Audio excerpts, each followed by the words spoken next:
오늘은 이른바 사법농단은 문재인 김명수가 쓴 한 편의 소설이었던 말인가 라는 주제로 말씀을 드리겠습니다.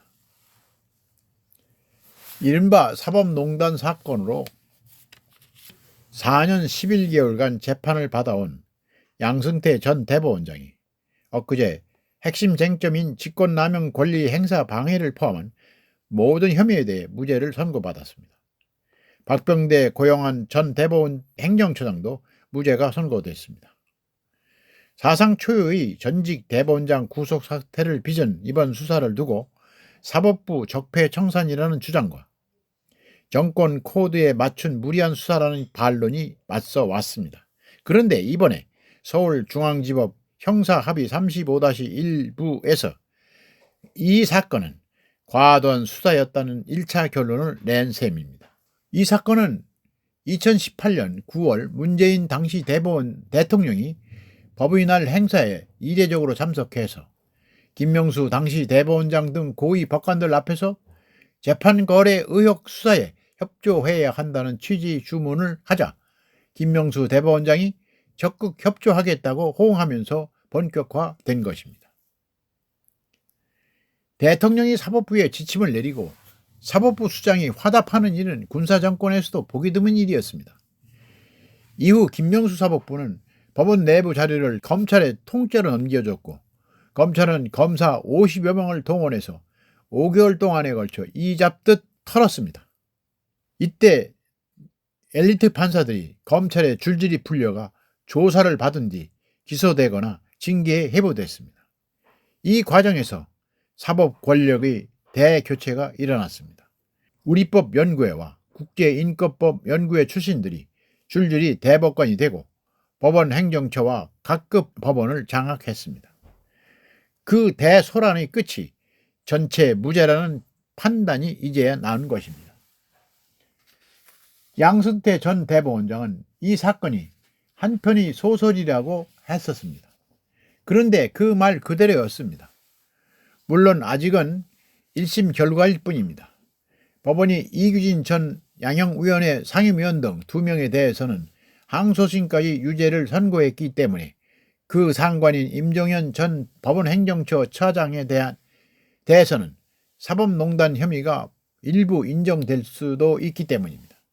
그러나 검찰에 의해 기소된 14명의 전현직 고위 법관 중 현재까지 6명이 대법원에서 무죄가 확정됐고 2명은 항소심까지 무죄 판결을 받았습니다.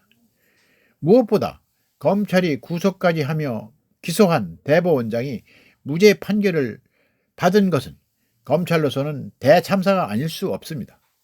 그렇다면 이 엄청난 책임은 누가 어떻게 질 것인가 묻지 않을 수 없습니다. 사실 이 사건은 애시당초 말이 되지 않았던 사건입니다. 양승태 사법부가 청와대를 설득하기 위해 만들었다는 문건에 나온 판결이 상당수는 상고 법원 추진 방침이 거론되기 전에 이미 판결이 끝난 사안이었습니다. 확정 판결이 나온 재판에 어떻게 개입하고 거래를 한다는 말입니까? 또 어느 조직이든 다 갖고 있는 인사자료가 어떻게 블랙리스트가 될 수 있단 말입니까? 그럼에도 불구하고 문재인 정권과 김명수 대법원장은 사법개혁을 명분으로 이 의혹들을 확대 재생산했던 것입니다. 진짜 목적은 따로 있었습니다. 다시 말해 정권이 법원 장악이었습니다. 그리고 에리트 법관들을 사법농단에 연루됐다며 인사에서 배제했고 누가 봐도 대법관감으로는 볼 수 없는 많은 판사들 그 자리에 앉았습니다. 사법부의 비극이 시작된 것입니다. 이번 판결은 앞서 진행된 전현직 판사 10명의 재판을 통해 예견된 결과였습니다. 검찰은 양 전 대법원장을 비롯한 법관들이 상고 법원을 설치하기 위해 재판 거래를 했다는 혐의 등을 주장했으나 제대로 입증을 못했다는 게 법원의 판단이었습니다. 다만 이규진 전 대법원 양형위원회 상임위원 등 2분만 일부 유죄가 인정됐을 뿐입니다.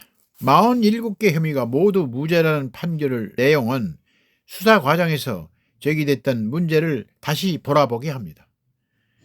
양 전 대법원장 공소장에 공범으로 기재된 권순일 전 대법관은 어떻게 됐습니까? 그는 기소 대상에서 제외됐습니다. 그리고 이후 징계 대상에서도 빠졌습니다. 반면에 김경수 전 경남도지사를 법정 구속했던 성창호 부장판사를 재판에 넘겨 보복 기소 논란을 일으키기도 했습니다. 성 부장판사는 그 후 1, 2, 3심 모두 무죄를 선고받았습니다. 양 전 대법원장이 구속된 당시 참담하고 부끄럽다고 했던 김 전 대법원장은 우리법연구회와 국제인권법연구회 출신 판사들을 대거 요직에 발탁하면서 사법의 정치화가 극심해졌습니다. 코드에 맞는 판사는 관례를 깨고 중요 재판부를 4년간이나 맡는 일이 벌어졌습니다. 사법농단을 맹비난하던 판사들이 지난 총선에서 더불어민주당 공천을 받아 국회의원이 됐고 청와대 행도 잇따랐습니다. 전 대법원장이 후배 법관의 사표를 반려하면서 국회의 판사 탄핵을 운운한 녹음 파일이 공개돼 충격을 주기도 했습니다.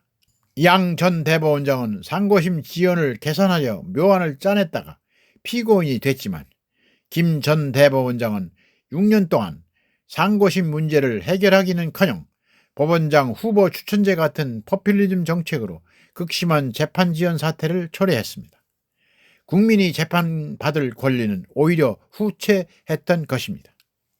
문재인, 김명수 같은 사람들은 지금 아무 책임도 지지 않고 있습니다. 무엇이 어떻게 어디서부터 잘못됐는지에 대한 자기 성찰을 통해서 사법부를 정상화시키는 일이 무엇보다도 급선무인 것 같습니다. 거짓 선동으로 사법부를 장악하고 무소불위로 많은 사람들을 괴롭혀온 이 엄청난 책임을 문재인과 김명수가 져야 마땅할 것이 아닙니까? 오늘은 여기까지입니다. 시청해 주셔서 감사합니다.